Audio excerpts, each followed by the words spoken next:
자, 이제 진짜 오늘의 주제인 박근혜 바디 카운트라고 네. 하는 걸로 좀 넘어가 봐야 될 것 같은데요.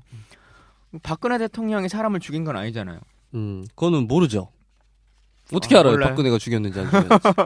이거 심각한 발언인데. 박근혜 네? 주변에 사람들이 이렇게 계속 죽고 있는데 이러다가 전 국민을 용의자로 만들겠어요.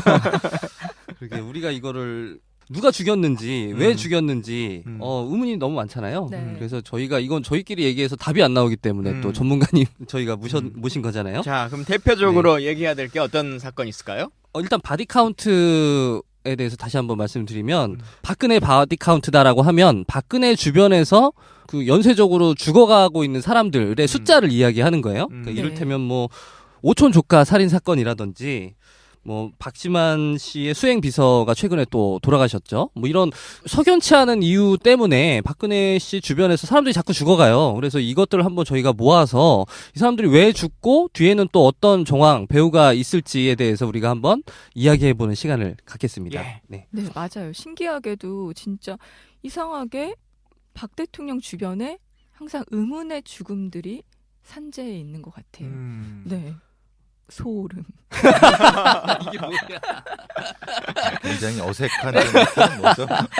근데 청취자들이 저걸 되게 좋아합니다. 이런 거 되게 좋아해요. 되게 좋아해요. 자, 싸가지 한번 해주세요. 동시에 해볼까요? 소름. 아유, 안 맞아. 네, 이분하고 예. 호흡 못 맞추겠어. 자, 아까 말씀하신 네. 오천 조카 박용철과 그의 사촌 박용수의 살인 사건. 네. 이 미스터리 한번 좀 얘기해 주시죠. 네. 뭐 TV 어떤 프로그램을 통해서 여러 차례 보도가 된 오천이면 그뭐 내용이죠? 네. 오천이. 오촌이 정확히 어떤 관계죠? 그러니까 이제 박근혜 씨의 네. 사촌들이죠. 그러니까 이제 박근혜 씨가 고모예요. 네. 이 두 분의 고모예요. 근데 왜 사촌이 아니라 오촌 조카라고? 아니 고모니까 학렬이 위에 아, 높으니까. 그렇군요. 저희가 이 정도로 무식합니다. 네. 그러니까 이 내용은 그거잖아요. 그러니까 2011년 9월 달에 발생한 사건인데 당시에 이제 박근혜 대통령은 한나라당의 대선 후보였고 네. 이 오촌 조카였던 박용철이라고 하는 사람이 그의 사촌 형이었던 박용수에게 살해당하는 사건이죠. 근데 이때 뭐 국적은 캐나다인이었던 걸로 보이는데 네. 네. 단풍나무에서 목을 맨 채로 발견이 캐나다에 됐죠. 어울리네. 네. 그리고 경찰은 그러니까 박용수 씨의 가방에 있는 회칼 등을 보고서 평소 사촌 동생의 건방진 태도에 앙심을 품고 칼과 망치로 박용철 씨를 죽인 뒤에 죄책감에 자살했다. 뭐 이런 식으로 사건을 종결했다고 합니다. 예. 그러니까 둘 다 죽은 거죠. 네. 한 명은 죽인 거고 한 명은 자살한 거다. 이렇게 이제 네. 발표한 거고. 네. 이거와 관련된 또 다른 살인 사건이 벌어집니다. 짱구파 보스 황 씨가 라면을 먹다가 천식으로 사망을 한 건데요. 짱구파 이건 좀 너무한 거 같아. 짱구파. 그것도 라면 먹다 천식으로 죽었대요. 음. 참 이게 근데 공교롭게도 이 황 씨가 박용철 씨가 살해된 지 약 1년 만인 2012년 대선을 2달 정도 앞두고 갑자기 아니, 근데 그 사람이 죽은 거예요. 누군데요? 이 사람이 예. 제가 설명할까요? 예. 네. 그 박용철이라는 사람이 유경재단의 폭력 사태에 연관이 돼 있어갖고 네. 여러 의심을 받고 있었는데 그러다가 이제 미움을 받죠. 일종의 팽을 당한 거예요. 네. 박용철 씨가 그래갖고 어디에 붙었냐면 박근영 씨의 남편인 신동욱 총재 쪽에 붙은 거예요. 원래는 이제 박근영 신동욱 쪽에 적대하는 네. 쪽에서 반대파였다가. 폭력 사태를 주도했다가 그 적대하는 쪽이 누구라고는 제가 말씀 안 드리겠지만 다 이해하시는 쪽이고 네, 네, 네. 그분 그래서 있죠. 박근혜 대통령 쪽. 예, 그렇죠. 그러니까 했는데 어떤 이유 때문에 팽을 당해갖고 그 법정 증언을 그러니까 말하자면 신동욱 씨 유리하게 하도록 예정돼 있었어요. 그러니까 며칠 뒤에 말하자면은 신동욱 총재의 유리한 증언을 하려고 했었는데 그러니까 사실 누군가는 위협을 느꼈겠죠. 그 상황이 지금 상황이고요. 거기에 이제 주변에 같이 잘 따라다니는 사람이 박용수라는 또 사촌 형이에요. 그러니까 두 사람이 나타나는 거죠. 이제 그 사람 둘이 이제 술을 먹어요. 술을 먹고 강남에서 술을 먹고 왕십리 쪽에서 또 2차 술을 먹으러 노래방에 왔는데 그 노래방에 같이 동석했던 사람이 이 짱구파 보스인 황실한 사람이에요. 아니 근데 짱구파가 원래 좀 큰 파입니까? 이제 이 말이 이제 네. 이때 무슨 문제가 되냐면 실제로 짱구파라는 게 있느냐? 어... 왜냐하면 그냥 만들어낸 거냐? 이것도 사실 의심이 되는 거예요. 아니, 만들려면 좀 멋진 이름을 만들지. 그러니까 이제 그런 거죠. 그, 이 조직에 대해 몰라. 그 조직은 뭐냐면은 짱구형 부르니까 음. 수사관들이 짱구파 맞네. 아. 짱구파 이렇게 만드는 형태가 돼갖고 아. 왜 그런 논란이 되냐면요. 어떤 의심까지 되냐면 그 현장에 아예 없었을 수도 있다는 거예요. 그러니까 술을 먹는 노래방이란 데에서 있었다고 하지만은 솔직히 그거는 진술뿐이고 증거가 없어요. 네. 그러니까 말하자면은 왜 황씨란 사람이 갑자기 사라져야 됐냐면은 그걸 증명해줄 수 있는 거의 유일한 사람이에요. 그러니까 황씨에 의해서 박용철, 박용수란 사람이 노래방에서 술 먹었어요. 나랑 같이 있었어. 라고 하는 거예요. 적극적으로 얘기해 보면은 만약에 황씨가 없었다고 하면은 거기에 노래방에 갔다는 것도 사실은 오히려 없었을 수도 있는 거예요. 그러니까 그래서 왜 황씨가 중요했냐면 그래서 중요한 건데 그것이 알고 제작진에서 간파를 하고 네. 황씨라는 사람을 추적해서 증언을 듣기로 했었는데 뭐 이렇게 왔다 갔다 또 갑자기 천식으로 돌아가시게 되는데 네. 소름 나는 얘기 하나 해드릴까요? 네. 네. 준비하세요, 다들. 소름. 김정남 사건에서 무슨 약품이 쓰였죠? 마 어쩌고. 브로마, 브로마. 네오스틱이었죠. 예. 네. 그 작용이 뭐냐면은 그 근육을 확 당겨주는 거예요. 이 사람이 황 씨가 무슨 뭐였죠? 천식. 네. 네. 천식의 증상이 어떻죠? 기침이 열리는 거잖아요. 네. 네. 이걸 다치게 하는. 아. 기관지를 이렇게 확 그렇죠. 아. 기침은 왜 하냐면은 계속 열리니까 기침하는 거잖아요. 네. 네. 그러니까 그 제가 뭐 이런 말씀을 드리면은 의심을 하는 거냐? 네. 의심하는 거 아닙니다. 그럴 수도 의심하는 있다. 거 아니지만은 네. 그 작용제들이 대부분 아. 천식이 걸렸다고 하는 사람들을 죽일 때 쓰는 약품들. 아. 그렇군요. 소름. 소름. 난 정확하게 잘 이해를 못 아, 했어. 그러니까 그 이렇게 근육을 위축시킨다고 그랬잖아요. 그러니까 여기도 근육이라는 아니 근데 거잖아요. 그거는 네. 이해하겠는데 그게 소름 끼칠 만한 얘기라는 게 뭐랑 연관돼? 그러니까 누군가가 이 사람을 그렇게 천식으로 위장해서 그런 약품을 이용해서 죽였을 수도 있다라는 얘기를 한 거죠. 그건 우리가 그렇게 생각하니까 지금 이거 사람이 이렇게 건조해가지고 리액션이 이렇게 그러게. 없어서. 아, 그래? 근데 이제 어. 아주 일반화된 약품 저기 독곡물이라는 건데 실제로 독곡물은 아니에요. 아, 우리가 의약품이에요. 당연히 라면 먹다 죽었겠지 이걸 설명하려고 이걸 하는 게 아니잖아요. 근데 라면 먹다 죽었는데 네. 그럼 그걸 설명하기 위해서 뭐가 필요했냐면 이 사람이 천식이 있어야 되는 거예요. 아. 근데 주변 사람들은 이 사람이 천식이 있었다는 거를 어떤 사람은 없었다고 해요. 네, 네. 네. 어떤 사람은 또 있었다고 해요. 아. 근데 정확히 모르는 거예요. 천식이야. 너무 흔한 또 질환이라서 여러분, 갑자기 그 검사외전 그 영화 생각나네요. 저는 안 봤습니다. 안 봤어요? 영화를 진짜 안 봐 이 사람은. 영화 볼 시간 어디서 어? 시사 정비서 준비해야지. 영화를 진짜 안 봐. 아무튼 한가해. 예. 검사 예전에 뭐가 나왔어요? 검사외전도 네. 그 조사받는 사람 한 명이 조사실에서 죽어요. 근데 천식을 앓고 있어가지고 이거 호흡기 하는 거 있잖아요. 네네. 그걸 해야 되는데 아. 다른 검사가 와서 그걸 치워버려. 아. 그래가지고는 사실상 죽이는 거죠. 아. 근데 그 책임을 밑에 있는 검사한테 지우게 하는 내용인데 네. 그래요. 황씨 살인 사건이라고 말을 해버렸네요. 그냥 변사 사건. 네, 변사 사건에 대해서 이야기를 해주셨고 그 앞에 이야기한 이 박용철, 박용수 씨가 이렇게 죽은 거에 대해서 프로파일링을 한번 해주시죠. 그러니까 그 사건 자체는 그 강북 경찰서에서 네. 했고 현장에 나간 거는 서울경찰청 과학수사팀이 나갔고요. 하필 또 제가 또 일했던 데라서 사실 많이 부담이 아. 되는데 부담이 된다는 뜻은 어떤? 거기서 그 보고서를 쓴 사람들이 저가 아는 사람들이니까 네. 그 얘기는 뭐냐면은 현장 증거 처리는 제대로 됐을 수 있어요. 네. 근데 증거 처리와는 다르게 저 정도 사람이 알 정도면 현장에 오랫동안 20년 넘게 한 사람들은 대충 보면 이거는 네. 이상하다는 걸 알거든요. 어쨌든 핵심적인 거는 한 사람이 그러니까 저기 사촌 형이 사촌 동생을 무자비하게 죽이고 네. 자기는 자살했다는 건데 네. 이제 그게 이제 현장 상황과 안 맞으니까. 그러니까 일단은 다른 어떤 정황적인 것을 빼고라도 네. 그 박용철이라는 사람이 굉장히 거구거든요. 네. 네. 거구란 사람을 오늘은 거구가 많이 나오네. 네. 음. 그러니까 완전히 그 저기 유경재단 사태 때 보시면 아시겠지만은 목소리를 걸걸하고 막 그 네. 이 정도예요. 쉽게 우리가 말하는 깍두기 네. 형태거든요. 근데 이제 그분을 사촌형이라는 사람인데 좀 왜소해요. 많이 왜소해요. 네.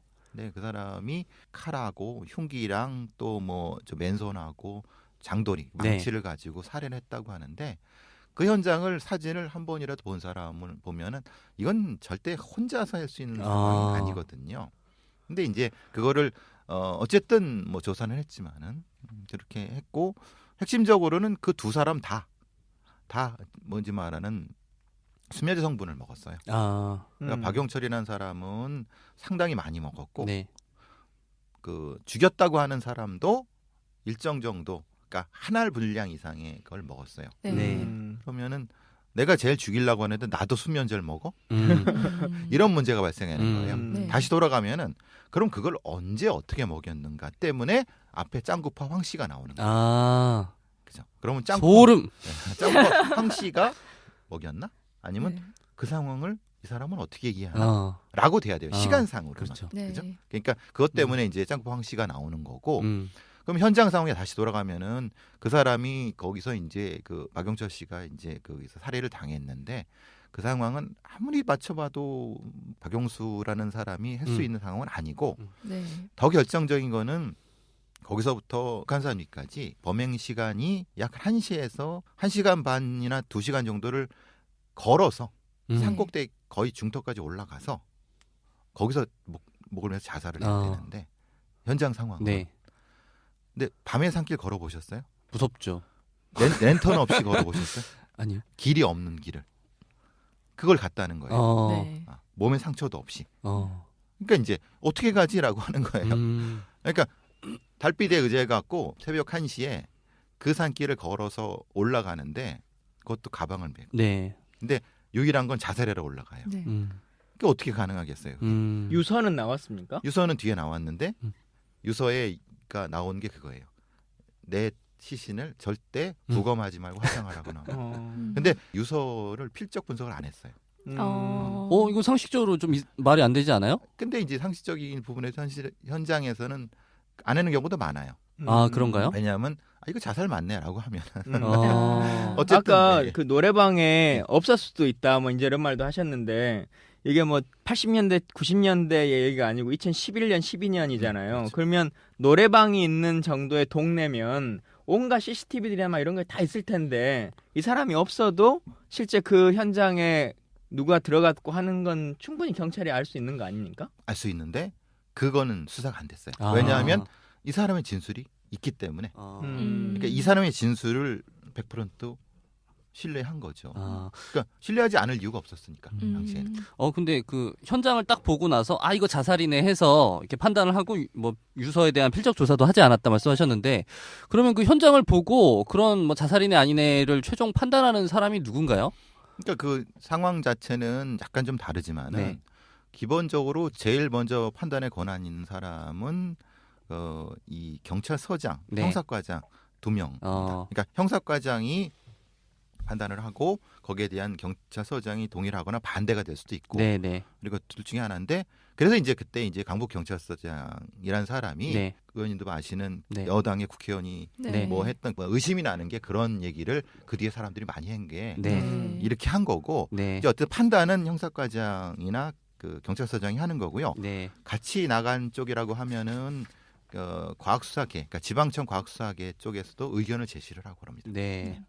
여튼 근데 이제 이 사건과 연관돼서 짱구파 이분도 그것이 알고 싶다 제작진이 이 사건에 대해서 막 찾으려고 하다 보니까 사망하게 되는 것으로 가고 있는데 또 이제 최근에도 보면 VIP의 5천간 살인 사건의 진실을 다시 또 그것이 알고 싶다가 그것이 알고 싶다 사람을 다 죽이는 거네. 이게 바드 카운트를 그것이 알고 싶다 카운트로 해야겠네. 응?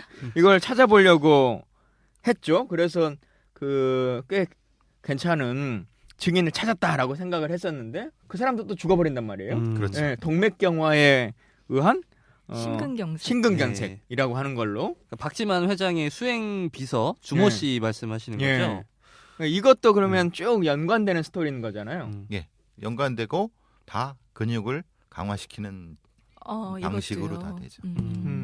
그러니까 여기서 수서경찰서가 부검을 해서 그 사인을 밝혔는데 관상 동맥 경화에 따른 허혈성 심근경색이라고 밝혔어요.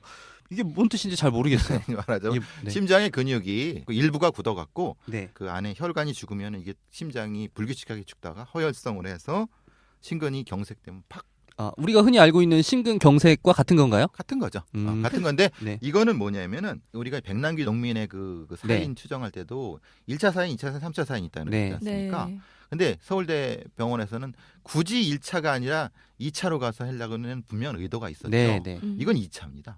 어. 그럼 이게 왜 이렇게 됐냐에 대한 거를 찾아야 되잖아요. 네. 그렇죠. 그러니까 사망하면 심장이 멈추는 네. 거죠. 네. 누구나. 최종 음. 사망은 다 호흡이 가서 죽는 겁니다. 중요한 건 1차. 그러니까 뭐 네. 목을 졸랐냐, 입을 막았냐, 뭐 이런 그렇죠. 거죠. 그게 없는 겁니다. 근데 그런데도 우리 수사가 이렇게까지 매번 이상합니까? 그러게요.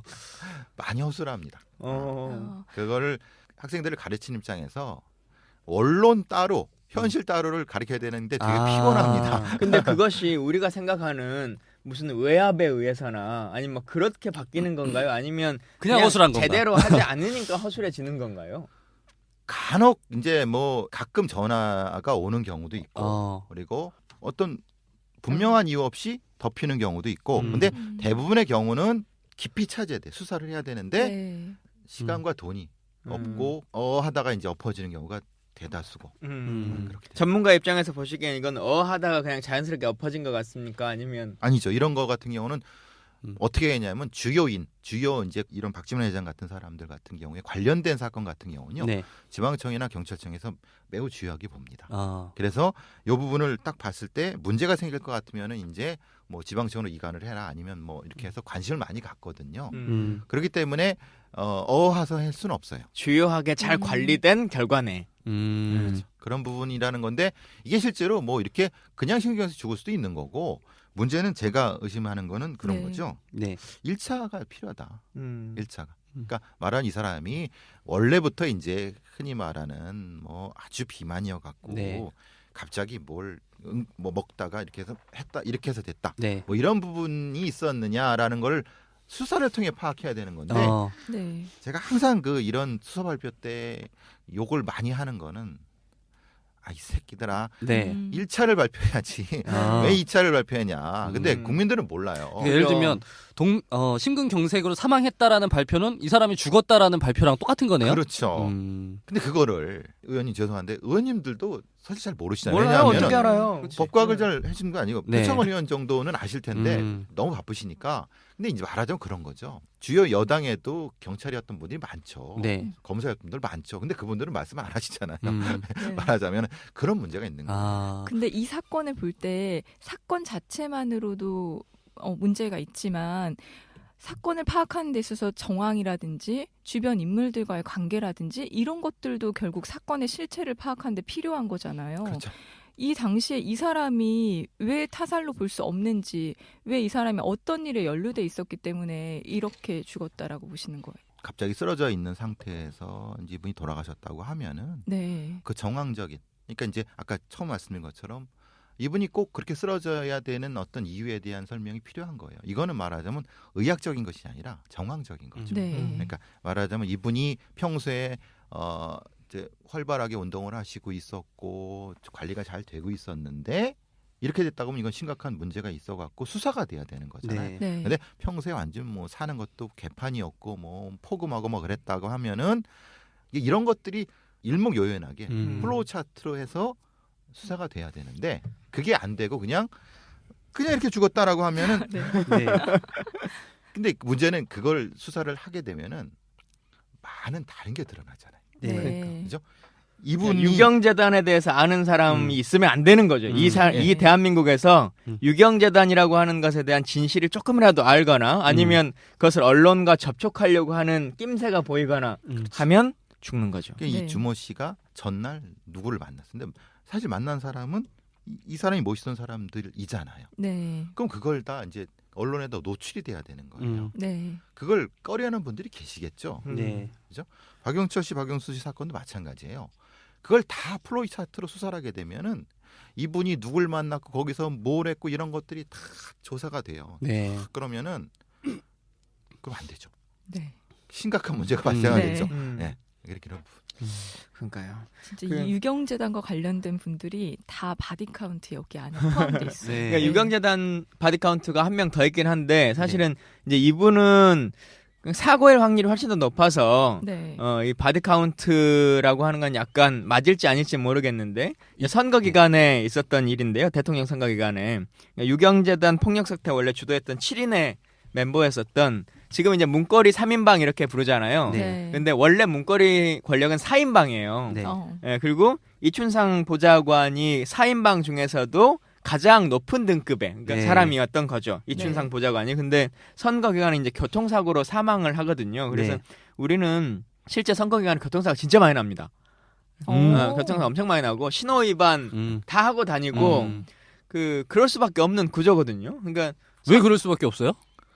하루에 네. 당 대표나 뭐 대선 주자나가 움직이는 거리가 많아서 지역별로 한 20군데 정도를 돌아다녀야 돼요. 네네. 그래서 기자단들도 그 20개를 다 못 따라다녀요. 그래서 A조, B조로 해서 그 다음 단계는 이 팀은 안 가고 그 다음 단계로 넘어가죠. 근데 후보들은 경찰 경호를 받고 가니까 네. 그냥 뚫고 가거든요. 네. A급 경호를 해주니까. 근데 그 대변인단이나 수행원들은 경찰이 에스코트를 안 해줘요. 네. 그러니까 그냥 불법으로 다녀요. 음. 그냥 버스 전용 차선 아마 딱지 끄는 걸로 치면은 몇백만 원 나올 거야. 참거니까 네. 과속 방지 이런 거. 근데 그래서 그냥 교통사고로 사망했겠거니라고 우리는 이충상 보좌관은 생각하는데 네. 여튼 이제 이분도 유경재단 사건, 특히나 네. 유경재단 폭력 사건에 대한 진실을 가장 잘 알고 있는 사람 중에 하나니까 네. 일단 카운터에는 넣어야 될 것 같은데요. 네. 당시 그렇죠. 이분의 포지션 때문에 의문났던 그거죠. 이분 포지션이 그 지금 대통령이신 분의 거의 수석 보좌관 네. 형태잖아요. 나머지 세 분이 약간 밑에 있었던 예. 분이고, 근데 그때 이제 말하자면은 뭐 이제 흔히 말하는 정 씨라든가 최 씨 같은 사람들 포지션과 겹치는 부분이 많았다는 거예요. 그러니까 이춘상이라는 사람이 이 죽을 때도 그게 작용하지 않았을까라고 하는 의심이 드는 거는 그거죠. 그러니까 네. 이런 권력을 가진 사람들은 포지션 겹치는 걸 굉장히 싫어하거든요. 네. 뭐 의원이 잘 아시겠지만 이게 내 건데 내 걸 가지고 있으면 이게 네. 그 옆에 있는 형제라도 물어뜯거든요. 그러니까 적어도 뭐 그런 부분 때문에 의심을 많이 받았던 부분이 알력 있었어요. 다툼. 예, 알력이 분명히 있었을 거라는 네. 생각. 혹시 저랑 포지션이 겹치는 분이 있으시면 전화 주시면 저는 언제든 그 물러날 용의가 있어요. 예를 들면 예? 누구 생각나는 사람 누구 있어요? 진성준이요. 진삼준? 노잼. 그래 맞아. 그리고 또 이준석하고도 또 가끔 웃기던데. 아니 그게는 뭐 우리 당은 아니니까 그래요? 같은 직을 할 일은 없잖아요. 진성준 의원님 보고 계시면 조심하세요. 몸 조심하세요, 언제든. 의원님. 서로 멈췄어요. 아 그리고 솔직히 진성준 의원님이 뭔가 사고를 당하면 김광희 그렇지. 그럴 수 의심받지. 있어 하는데 노잼 개판 수장 노리고. 내가 사고를 당하면 아이 진성준 맞아, 그럴 것 같아. 그렇게 착한 사람이 그렇게 할 거 아니에요. 그러니까 그래서 이건 평판 관리가 중요한. 평판 관리가 거지, 중요해. 이게. 큰일 났네. 다 죽어. 오랜만에 해봤다. 예. 오늘 되게 어울리는 드림인 것 같아요. 오늘 시간에. 자 이렇게가 이제 대통령 되기 전의 사건들이 거의 이제 대부분이고 대통령이 되고 나서의 사건들도 이제 계속 발생하잖아요. 그 첫 번째 사건 뭐로 볼 수 있을까요? 저는 이거 번개탄 피워서 자살한 분이 두 분 계세요. 아 예. 네. 정윤회 문건 유출 사건의 용의자로 지목됐던 최모 경위. 2014년 12월에 그 조수석에 번갯불을 피우고 그 사체로 발견이 되셨고요. 그리고 2015년 7월에는 전에 그 이탈리아 해킹 팀으로부터 해킹 프로그램을 구매했다는 혐의를 받고 있었던 RCS 프로그램이라고 네, 하는 국정원 직원 임모 씨가 또 번개탄을 피우고 흔히 잘 자살을 아시는 했어요. 마티즈. 그렇죠. 네. 그 이분들이 근데 하나같이 의심이 받는 게 이렇게 그 가족들의 증언으로 봤을 때 이분들이 자살할 이유가 전혀 없었다는 거잖아요. 어떻게 생각하세요?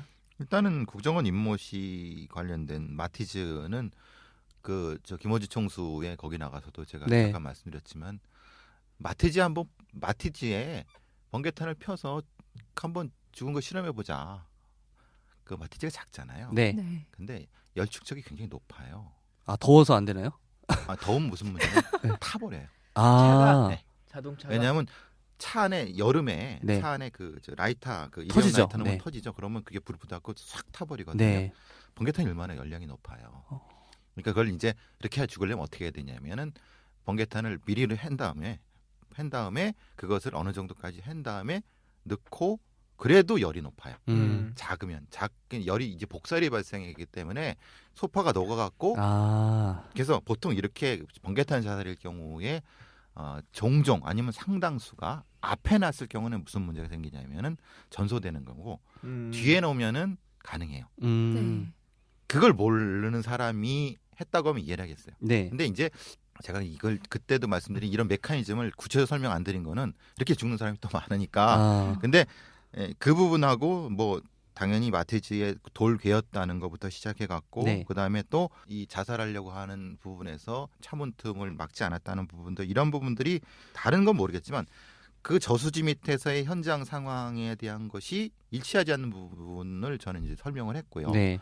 상당 부분이 이건 좀 매치되지 않는 부분이다. 네. 적어도 그 부분이 있었고 최경희 사건 같은 경우는 지금 이제 그 형님이나 아니면 가족들이 특검에 이제 그걸 진정서를 제출을 해갖고 수사해 달라고 했는데 네. 뭐 수사할 수는 없어요. 왜냐하면 그 범위가 넘어갈 수가 있으니까. 근데 그 상황 자체도 되게 웃긴 거는 그 길 경기도 이천에 있는 그분 고향에 있는 길 이렇게 오픈되지 않은 약간 오픈되는 곳에 길가에서 자살을 했거든요. 네. 태워갖고.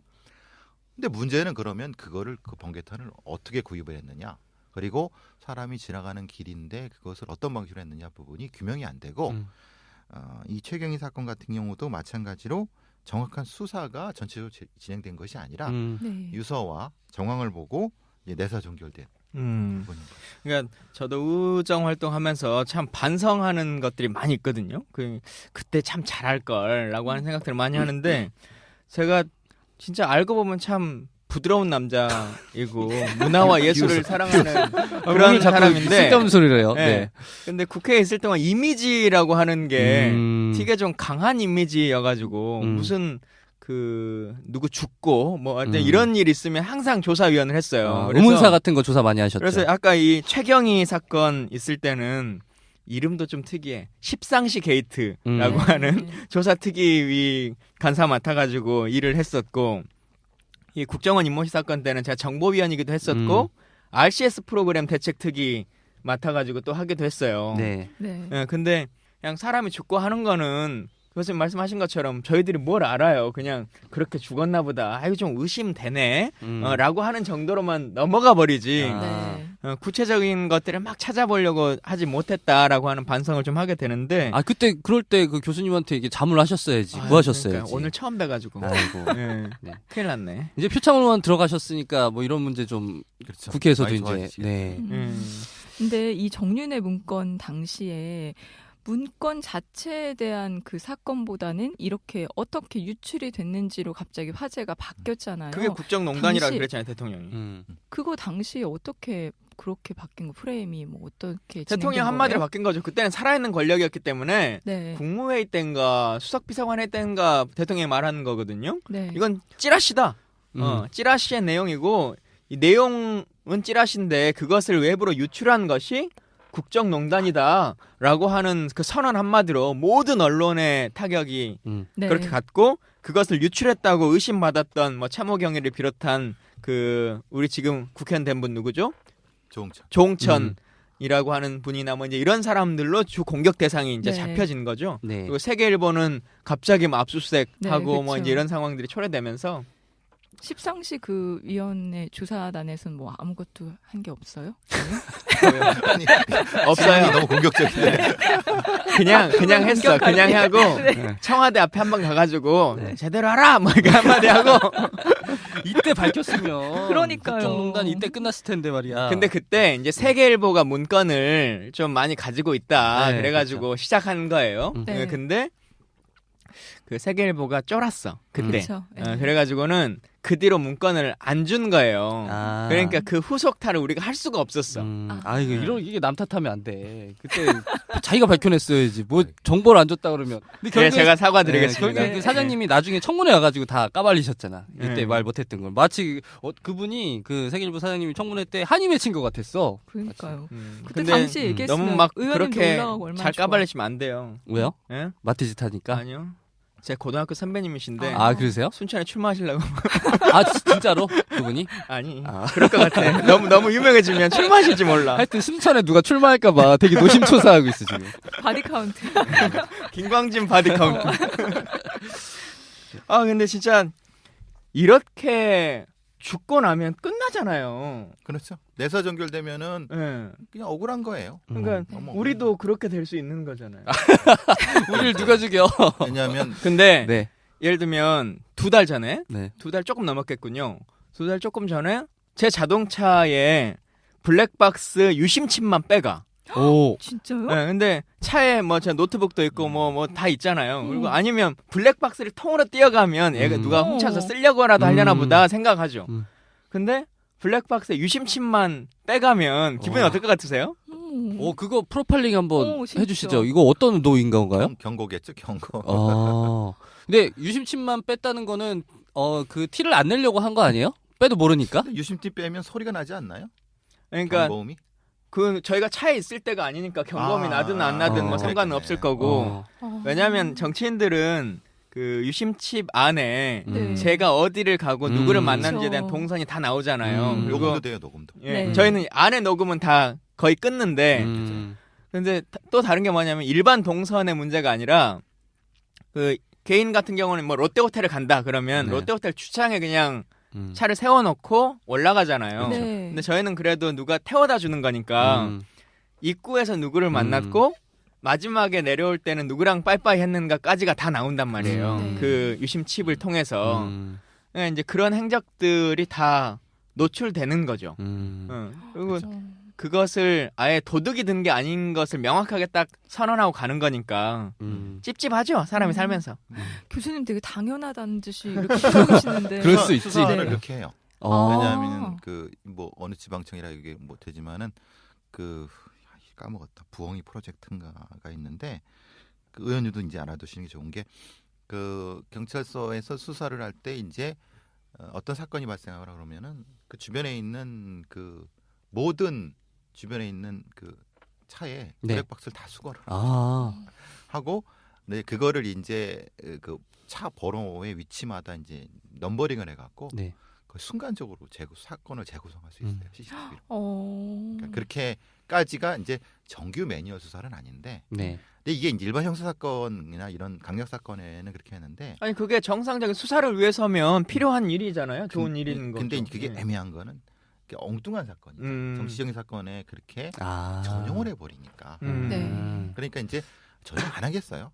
얼마나 유혹을 많이 느끼겠어요. 어. 통선이 그냥 금방 나오는데. 네. 그러니까 이제 굉장히 그 하신 그 저기 유심칩 그 부분은 아마 관련돼 있을 거예요. 빨리 다 봤으면 돌려주세요. 또 사야 된단 말이야. 예. 무섭다.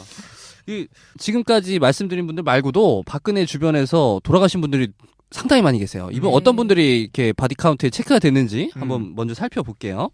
먼저 최태민 씨를 파헤쳤던 종교 연구가 탕명환 씨가라는 분이 계셨는데 지난 94년에 자기 아파트 근처에서 한 광신도에게 살해를 당합니다. 네. 그리고 제4공화국이라는 그 MBC 드라마였죠. 이 제4공화국을 촬영했던 촬영 감독이 의문의 교통사고를 당해서 돌아가시고. 그 사람만 이거는 노린 게 너무- 아니라 그 촬영 팀을 노렸는데 네. 그분이 돌아가신 거죠. 그러니까 주변에 있던 분들은 요행이 살아남았다고 네. 하는 것 때문에 이 사건이 이제 문제가 됐던 거는 특히 이제 당시에 이제 현장에서 이동할 때 교통사고가 날 수 없는 상황이었는데 해버리니까 상당히 좀 의문을 가졌던 네. 사건이었던 거죠. 그리고 박정희 생가 회장이 2008년에 그 총선을 앞두고 20대 남자가 휘두른 흉기에 맞아서 생가 보존회장. 생가 보존회장이 음. 김재학 씨라는 분이 20대 남자가 휘두른 흉기에 맞아서 숨졌습니다. 그리고 또 이분 이야기를 안 할 수가 없네요. 유병원 씨. 예. 네. 많은 분들이 알고 계실 텐데 의문사죠. 그때 회자됐던 말 중에 하나가 유병헌 시신이 발견되니 유병헌이 기뻐하겠다 라고 하는 얘기들 막 있었잖아요. 그렇죠. 진짜 유병헌이 죽은 걸까? 뭐 이제 세월호의 실소유주니 뭐 이제 이 내용들 있잖아. 그거는 좀 논외로 치고 사건 자체 사망 사건으로만 봤을 때의 유병헌이라고 하면 진짜 유병헌은 죽었을까요? 글쎄 말입니다. 저도 이제 그 우리 의원님이 순천 지역구시지만 제가 순천에서 대학 교수도 하고 그래서 순천대학교에 계셨어요? 아니요 순천 창암대? 예, 그 앞에 있는데 제일대학교. 예, 예. 순천에서 출마하실 생각은 혹시? 전 목숨이 소중하기 때문에 네, 순천에 출마한다 그러면 카운트돼요. 이게 카운트됩니다. 예. 그래서 거기 그리고 이때 유병헌 시체가 발견됐을 때 제가 처음으로 이제 YTN이랑 같이 네. 네. 라이브로 했었죠. 그리고 그 순천 지역은 잘 압니다. 네. 두 분 다 그럼 시체를 보신 거예요? 유병헌 시체를 실제로 의원님도 보셨다고. 보셨다면서요? 네. 저는 시체 봤어요. 예. 저는 이제 시체는 그 뒤에 봤고 현장에서 목뼈 3개 네. 그거 보고 거기 발견한 사람도 봤죠.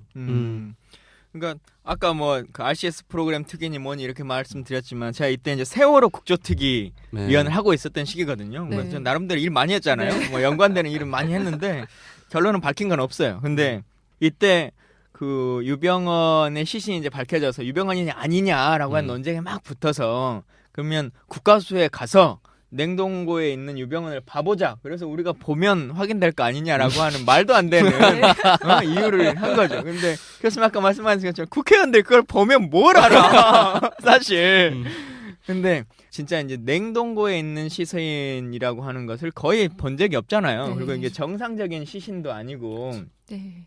저는 그게 냉동고인 줄 알았어요. 음. 근데 냉동고가 아니더라고요. 그렇죠. 냉장 상태. 아. 예, 여서 그분이 이제 구더기 막 이런 걸로 막 이렇게 덮여 있는 그렇죠. 건데 그 구더기가 그대로 거의 살아 있어요. 예. 근데 왜 냉장을 보관하는 거죠? 그 그럼 신선도를 시체가 유지하기 위해서 그런 거. 썩어가는 거 아닌가? 부패하지 않나요? 네, 그렇죠. 근데 이제 말하자면은 얼리면 거기서 조직이 파괴되나요? 얼렸다 풀면은 파괴가 되겠죠. 아. 이제 그 구더기 활동은 자연스러운 거니까 자연스럽게 이동하면서 그 네. 령을 파악할 수 있죠. 구더기의 령을 파악할 수 있기 때문에 시간을 알 수 있는 어. 거라서 아. 그 굳이 냉동을 할 이유는 없어요. 아, 근데 우리 느낌은 당연히 네, 맞아요. 냉동돼 그렇지. 있는 그 상태를 그걸 볼 유지해야 거라고 된다고 생각했는데 생각하거든요. 그 냄새나 이제 썩어가는 중이니까 아. 그래서 그때 9명인가 갔었거든요. 근데 실제로는 2명, 3명밖에 못 봤어요. 다 여성 의원들이랑은 못 보겠다고 하고 시체가 훼손돼가지고 그때 이제 유병헌인지 아닌지를 확인하는 방법이 뭐 이빨을 봐야 된다. 그 이빨이 뭐 하는 거 그냥 손가락 뭐 하나가 그때 잘렸든가 뭐 그걸 보라는데 네. 아 이제 그걸 그래갖고 결국은 2명인가 3명인가 들어갔어요. 저랑 박원석 의원인가 하여튼 뭐 누구랑 이렇게 들어가가지고 하는데 최종적으로 그럼 손가락을 한번 봐라는 거야 날 보고. 그래서 보면 아나. 이거 보면 알아. 근데 하여튼 잡고 손가락 1등 한번 이렇게 보긴 봤죠. 근데 참 이분도 그때 이제 그 사망하면 치아 기록, 의료 기록 이런 것들을 가지고 진위 여부를 밝힌다는데 이분은 치아가 뭐 금리빨 이런 것들이 엄청 많은데도 의료 기록은 하나도 없죠. 야매로 하셨구나. 네. 다원이서. 아니 거기 그 뭐냐 안성에 있는 금손 지하에 네. 의료실이 따로 있어요. 아. 치과 의료기가 따로 있었어요. 그래서 의료 기록이 하나도 없고 다 이상한 사람들은 기록이 없어. 우리 황교안 총리도 담 맞은 기록이 하나도 없잖아요. 응? 그 당시에 3가지가 있었죠. 네. 치과 기록, 여기 손가락 변형, 그 다음에 이제 뭐 DNA 관련된 부분인데 그게 이제 인터넷상에 많이 얘기된 게 그 손가락 그 변형된 부분은 그건 말도 안 된다. 왜냐하면 그거는 그건 쉽게 조작할 수 있기 때문에 그거는 가치는. 근데 이제 국가수에서는 자랑스럽게 이제 봐라 이거 여기 정도가 맞냐라고 했을 텐데 문제는 그거를 이제 정확히 현미경적으로 확인했어야 되는데 그냥 의원님한테 보여주려고 한 거였고 의료기록은 말씀하신 것처럼 치과 의료기록은 원래 존재하지 않는 사람이기 때문에 그거는 이제 그 유병헌의 개인 주치, 치과 주치가 가지고 있는 것도 기록은 또 안에 있었기 때문에 의미가 없었던 부분이었죠. 그래서 굉장히 그 의심이 많았던 부분이고 아직까지도 그 부분에 대해서는 의심이 많은 건 그렇습니다. 그래가지고 그 의사가 와서 확인을 했어요. 본인이 맞다라고 하는. 그러면은 당신이 내부적으로 갖고 있는 의료 기록이 있냐? 그걸 맞춰봐야 될 거 아니냐 했더니 없는데 자기가 치료를 해왔던 것으로 보면 기억할 수 있다라고 해가지고 그냥 넘어간 거예요. 그런 게 그때는 많았던 게 주로 이제 그런 거죠. 그 내부자들이 많은 거예요. 그 유병헌 주변에는 그 의료인들이 다 그 내부자들이었던 거예요. 의사들 많았잖아요. 그때 나와서 했던. 그러니까 경찰 수사의 입장에서는 증언은 신뢰할 수 없어요. 네. 내부자의 증언은 신뢰할 수 없어요. 이해관계자인데 어떻게 신뢰하겠어요? 근데 진짜 그냥 길 가다가 돌불에 넘어져가지고 그냥 맥없이 땅에서 썩어서 죽는다는 게 그게 말이 되나요? 글쎄 말입니다. 그래서 이제 저는 그 발견된 뒤부터 거의 한 1년 넘게를 뭐 그것이 알렸다부터 시작해서 웬만한 시사 프로그램 네. 거의 계속 그 일주일에 한 번씩 가면서 저기 후속 취재를 했거든요. 네. 그거는 아마 그분들이 잘 모를 거예요. 그것이 알고 싶다랑 같이 하시면 우리 또 사망 사건 큰일 나는데. 그 JTBC의 스포트라이트라는 데에서 네. 네. 아주 본격적으로 뭐 이제 접근을 해서 했는데 그분들도 겁을 했어요. 왜냐하면 그때 저희가 움직였을 때 그 뒤에서 따라오는 애들이 미행하는 애들이 있더라고요. 젊은 애들이. 그래서 제가 그분들한테 얘기했죠. 그 스포트라이트 팀 PD들한테 이거는 조금 이따 하시라고. 이건 위험하다. 왜냐 아직도 네. 이 상황을 정리가 되지 않은 거라서 네. 만약에 이게 그 실제적으로 어디가 연결될지 모르는데 만약에 이게 방송도 중요하지만 목숨도 중요하지 않냐라고 해갖고 그때 아마 JTBC 1회 방송분에서 그걸 보신 분들은 왜 이렇게 부실하지라는 걸 많이 느끼셨어요. 네, 이제 맞아요. JTBC 네. 1회가 유병헌 관련된 부분이었거든요. 그건 그분들도 알고 다 아는 거죠. 근데 아마 정권이 바뀌면 다시 그 방송을 할 거예요. 근데 시간이 지나면 유병헌도 이제 화장해버렸고 그 현장도 다 없고 뭐 그런다고 수사 기록을 진짜 꼼꼼하게 서류라도 남겨놓은 것도 아닌데 시간 지나고 정권이 바뀌면 뭘 알 수 있는 게 있나요? 그때 스포트라이트 제작진이 만들어 놓았던 취재가 사료가 있어요. 되는군요. 있죠. 그러니까 공개하면 문제가 될 수 있지만 정권이 바뀌면 할 수 있는. 교수님 판단하시기에는 그 근거로 보면 뭔가가 뒤집혀질 수 있을 조금씩 만한 그 내용들이. 있는 것 같았어요. 그럼 살아있는 유병헌은 큰일 났네. 그러게요. 저는 살아있다고 얘기하지 않았습니다. 네. 요즘에 뭐 저희는 모르는 특조위 걸로 이런 게 그냥. 다시 구성돼가지고 다시 네. 수사가 될 수도 있겠네요. 어쨌든 세월호 네. 참사 특조위는 다시 해야 되니까요. 네. 네. 근데 거기에도 하나가 당연히 유병헌 사망 관련된 부분도 들어갔죠. 네. 순천 경찰서장 큰일 났네. 지금 돌아가신 분들 이야기를 했는데 지금 박근혜 정권 말기에 내가 신변의 위협을 받고 있다라고 공공연하게 지금 주장하시는 분들이 계세요. 예를 들면 뭐 노승일 씨, 고영태 씨 이런 분들 뭐 실제로 신변의 위협을 아주 심하게 느끼고 있다, 뭐 미행당하고 있다 여러 가지 정황을 말씀하셨는데 이런 분들이 자살당하지 않게 하려면 그분들의 입장에서 할 수 있는 게 뭐가 있을까요? 팁을 하나 주신다면. 그러니까 정상적으로 사시는 게 제일 중요하고요. 숨어 정상적으로라면 살지 말고. 네네. 그렇습니다. 네. 왜냐하면 도망 다니면 네. 그런 공격자들은 더 심적 우위가 있기 때문에 기회 포착이 더 쉬워요. 더 많은 공개 활동을 하시고 네. 더 많은 사람을 만나시고 더 많이 웃으시고 라고 하면 그 공격자들은 심리적인 위축감을 갖게 돼요. 네. 제일 첫 번째가 그겁니다. 심리적으로 위축되지 마시라는 그리고 당당하게 사시면은 감히 못하게 됩니다. 이게 굉장히 웃긴 말 같지만요. 실제로 그거를 실행하는 사람들의 네. 입장에서는 사실 좀 겁을 먹을 수도 있어요. 뭐지? 이렇게 살 수 있거든요. 그러니까 위축되면 위축될수록 스스로가 더 위험해질 수 있다는 거. 그리고 네. 가능하시면은 항상 이동하는 동선은 루틴하게 루틴하게 하시고 항상 주변에 같이 다니시고. 그러면 이를테면 이런 행동은 잘못된 거네요. 그분들이 막 그 주변과 연락을 끊고 한동안 잠적을 하시기도 하고 막 그랬잖아요. 그래서 많은 분들이 궁금해하셨는데 그런 행동은 좀 위험할 수 있겠네요. 그렇습니다. 그럼 연락 끊고 어디 숨는 걸 찾아내는 건 걔네들 이상 더 전문가들이잖아요. 저 같은 사람도 쉽게 찾아낼 수 있는데 그 사람들은 그러니까 숨지 마시고 당당하게 네. 행동하시고 하실 말씀 다 하세요. 빨리 시사정비소로 나오세요. 그거 좋다. 그러면서 하면 공격자들은 당연히 위축받을 수밖에 없고 그게 정석이에요. 알겠습니다. 근데 원래 이렇게 권력자들 주변에서 이렇게 의문사가 이렇게 왕왕 벌어지나요? 이게 예를 들면 다른 권력자들 주변에서도 이런 일들이 많이 벌어지는 건가요?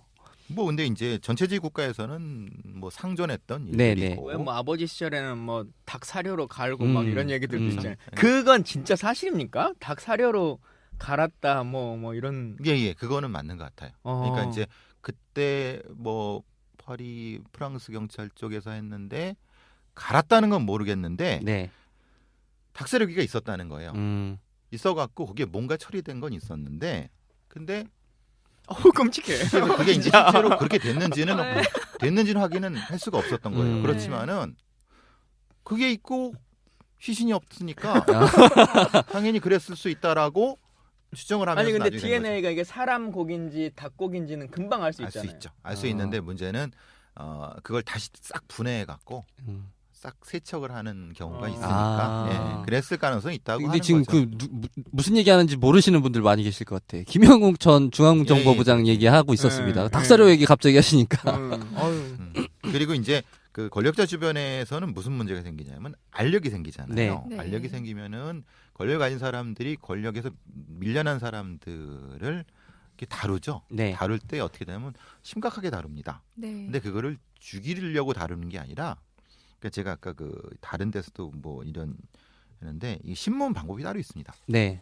그러니까 말하자면은 이게 이제 그 강화된 CIA에서 한 강화된 신문 기법이라고 하는데 영어로는 조금 복잡한 부분인데, 그러니까 알카에다라든가 IS 대원들을 미국의 이제 특수기관들이라든가 이런 데서 신문을 할 때 네. 고문, 물리적 고문이 아니라 그 심리적 고문을 하는 거죠. 어떻게요? 말하자면은 이 사람이 극단적인 좌절감을 느낄 수 있을 정도로 말하자면 앞에 개를 풀어놓고 성기를 노출시킨다든가 아니면 19살짜리 여군을 앞에 놓고 다 발가벗겨 놓고 뭐 아주 낮은 온도과 높은 도를 반복해서 한다든가 극단적인 자존감을 무너뜨리는 방법들이 이렇게 되면 무슨 문제가 생기냐면은 자기가 자살할 수밖에 없는 상황에 극단적으로 몰아넣는 경우가 많습니다. 그러니까 보통 이제 그 검찰 신문을 받고 대기업 사장들이 갑자기 한강에 뛰어내리고 그러는 경우도 네. 뭐 네, 대우의 맞아요. 무슨 남모 그렇죠. 사장도 예. 그랬고 성완종 그런 거 많잖아요. 회장도 그런 거 많잖아요. 예. 그러니까 그것이 실제로 거기서 죽였다는 게 아니라 네. 그 사람들이 가진 사회적 지위에 비해서 안에 들어가면은 다루는 게 완전히 쓰레기 취급을 해버리는 경우가 많아요. 그러니까 그것도 역시 그 흔히 말하는 강원의 신문 기법 중에 하나예요. 그러니까 자존감을 뭉개버리는 거예요. 그러면은 그게 한 번만 되는 게 아니라 반복적으로 하고 그 앞에 가족을 데려다 놓고 그러면서 이제 선택을 하게 합니다. 네가 죽으면 이 가족은 살 수 있어. 네가 죽으면 할 수 있어라고 하는 것들을 반복하게 되면서 그러니까 어떻게 보면 자살을 시키는 거죠. 네. 네. 그것 우리 흔히 말하는 자살 당했다. 예, 그렇게 네. 되는 거죠. 특히 이제 그 권력자들 주변에는 권력에서 밀려난 사람들이라든가 아니면은 그런 부분 사람들이 그렇게 당해서 그러니까 자기도 어쩔 수 없이 자살하는 경우들 그리고 강요해서 자살한 경우들 네. 그런 경우는 실제로 부검하면 나타나지 않아요. 네. 뭐 그렇죠. 죽인 게 아니니까 네. 스스로 한 거니까. 근데 동기는 타살이죠. 음. 그래서 이제 주변에서 바디 카운트라는 게 많이 나타나는 거는 이건 우리만의 문제가 아니라 네. 미국에서도 그렇고 뭐 여러 가지의 권력자 주변에는 흔히 나타나는 부분들일 수 있다는 거죠. 그런데 좀 민주적인 권력이라면 조금 덜 하고 이런 차이는 있을 것 같아요. 그렇죠. 그게 없어야지 민주주의 그렇죠. 공화국이 되는 거죠. 근데 그 이 전체주의 국가라든가 아주 안 좋은 권력자들은 권력자 주변에는 네. 그걸 용인을 하잖아요. 그러니까 나는 몰라. 그러니까 지금 누가 하시는 것처럼 네. 나는 몰랐어. 근데 주변에서는 다 해군 거 알잖아요.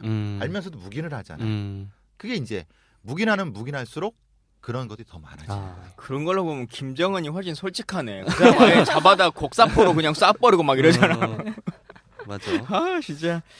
그러면 요즘에 SNS에서 이런 얘기가 농담처럼 막 오고 하는데 저는 절대 자살하지 않습니다라는 얘기를 막 남겨놓잖아요. 자살 당하기 싫어서 농담처럼 막 그런 얘기를 주고받는데 혹시 나중에 그렇게 자살을 당하게 된 경우에 SNS 같은 곳에 남겼던 그런 흔적들이 어떤 수사에 참고가 되나요?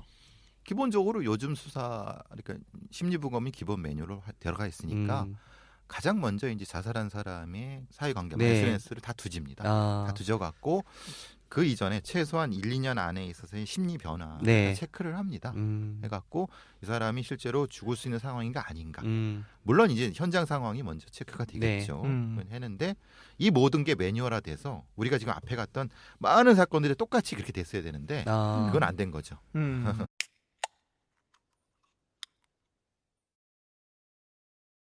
자 이제 진짜 오늘의 주제인 박근혜 바디 카운트라고 네. 하는 걸로 좀 넘어가 봐야 될 것 같은데요. 박근혜 대통령이 사람을 죽인 건 아니잖아요. 그거는 모르죠. 어떻게 알아요? 몰라요. 박근혜가 죽였는지 안 죽였는지. 그 심각한 발언인데. 박근혜 네? 주변에 사람들이 이렇게 계속 죽고 있는데 네. 이러다가 전 국민을 용의자로 만들겠어요. 그러게 우리가 이거를 누가 죽였는지 왜 음. 죽였는지 음. 의문이 너무 많잖아요. 네. 그래서 저희가 이건 저희끼리 얘기해서 답이 안 나오기 때문에 또 전문가님 저희가 모신 거잖아요. 자, 그럼 대표적으로 얘기해야 될 게 어떤 사건이 있을까요? 일단 바디 카운트에 대해서 다시 한번 말씀드리면 박근혜 바디 카운트다라고 하면 박근혜 주변에서 그 연쇄적으로 죽어가고 있는 사람들의 숫자를 이야기하는 거예요. 그러니까 네. 이를테면 뭐 오촌 조카 살인 사건이라든지 뭐 박지만 씨의 수행 비서가 최근에 또 돌아가셨죠. 뭐 이런 석연치 않은 이유 때문에 박근혜 씨 주변에서 사람들이 자꾸 죽어가요. 그래서 이것들을 한번 저희가 모아서 이 사람들이 왜 죽고 뒤에는 또 어떤 정황 배우가 있을지에 대해서 우리가 한번 이야기해보는 시간을 갖겠습니다. 예. 네. 네, 맞아요. 신기하게도 진짜 이상하게 박 대통령 주변에 항상 의문의 죽음들이 산재해 있는 것 같아요. 네. 소름. 이게 뭐야? 굉장히 어색한 건 뭐죠? 근데 청취자들이 저걸 되게 좋아합니다. 이런 거 되게 좋아해요. 되게 좋아해요. 자, 싸가지 한번 해주세요. 동시에 해볼까요? 소름. 아유, 안 맞아. 네, 이분하고 예. 호흡 못 맞추겠어. 자, 아까 말씀하신 네. 오천 조카 박용철과 그의 사촌 박용수의 살인 사건. 네. 이 미스터리 한번 좀 얘기해 주시죠. 네. 뭐 TV 어떤 프로그램을 통해서 여러 차례 보도가 된 오천이면 그뭐 내용이죠? 네. 오천이. 오촌이 정확히 어떤 관계죠? 아세요? 그러니까 이제 박근혜 씨의 네. 사촌들이죠. 네. 그러니까 이제 박근혜 씨가 고모예요. 네. 이 두 분의 고모예요. 근데 왜 사촌이 아니라 오촌 조카라고? 아니 고모니까 학렬이 위에 아, 높으니까. 그렇군요. 하나가. 저희가 이 정도로 무식합니다. 네. 그러니까 이 내용은 그거잖아요. 그러니까 2011년 9월달에 발생한 사건인데 당시에 이제 박근혜 대통령은 한나라당의 대선 후보였고 네. 이 오천 조카였던 박용철이라고 하는 사람이 그의 사촌 형이었던 박용수에게 살해당하는 사건이죠. 근데 이때 뭐 국적은 캐나다인이었던 걸로 보이는데 네. 네. 단풍나무에서 목을 맨 채로 발견이 캐나다에 됐죠. 어울리네. 네. 그리고 경찰은 그러니까 박용수 씨의 가방에 있는 회칼 등을 보고서 평소 사촌 동생의 건방진 태도에 앙심을 품고 칼과 망치로 박용철 씨를 죽인 뒤에 죄책감에 자살했다. 뭐 이런 식으로 사건을 종결했다고 합니다. 예. 그러니까 둘 다 죽은 거죠. 네. 한 명은 죽인 거고 한 명은 자살한 거다. 이렇게 이제 네. 발표한 거고. 네. 이거와 관련된 또 다른 살인 사건이 벌어집니다. 짱구파 보스 황 씨가 라면을 먹다가 천식으로 사망을 한 건데요. 짱구파 이건 좀 너무한 거 같아. 짱구파. 그것도 라면 먹다 천식으로 죽었대요. 음. 참 이게 근데 공교롭게도 이 황 씨가 박용철 씨가 살해된 지 약 1년 만인 2012년 대선을 2달 정도 앞두고 아니, 갑자기 그러니까 근데 그 죽은 사람이 거예요. 누군데요? 이 사람이 예. 제가 설명할까요? 예. 네. 그 박용철이라는 사람이 유경재단의 폭력 사태에 연관이 돼 있어갖고 네. 여러 의심을 받고 있었는데 그러다가 이제 미움을 받죠. 일종의 팽을 당한 거예요. 네. 박용철 씨가 그래갖고 어디에 붙었냐면 박근영 씨의 남편인 신동욱 총재 쪽에 붙은 거예요. 원래는 이제 박근영 신동욱 쪽에 적대하는 네. 쪽에서 반대파였다가. 폭력 사태를 수조했다가 그 적대하는 쪽이 누구라고는 제가 말씀 안 드리겠지만 다 이해하시는 쪽이고 네, 네, 네. 그분 그래서 있죠. 박근혜 대통령 쪽. 예, 그렇죠. 그러니까 했는데 어떤 이유 때문에 팽을 당해갖고 그 법정 증언을 그러니까 말하자면 신동욱 씨 유리하게 하도록 예정돼 있었어요. 그러니까 며칠 뒤에 말하자면은 신동욱 총재의 유리한 증언을 하려고 했었는데 그러니까 사실 누군가는 위협을 느꼈겠죠. 그 상황이 지금 상황이고요. 거기에 이제 주변에 같이 잘 따라다니는 사람이 네. 이걸 다치게 하는. 아, 기관지를 이렇게 확 축. 그렇죠. 아. 기침은 왜 하냐면은 계속 열리니까 기침하는 거잖아요. 네. 네. 그러니까 그 제가 뭐 이런 말씀을 드리면은 의심을 하는 거냐? 네. 의심하는 거 아닙니다. 그럴 수도 의심하는 있다. 거 아니지만은 네. 그 작용제들이 대부분 아. 천식이 걸렸다고 하는 사람들을 죽일 때 쓰는 약품들. 아. 그렇군요. 소름. 소름.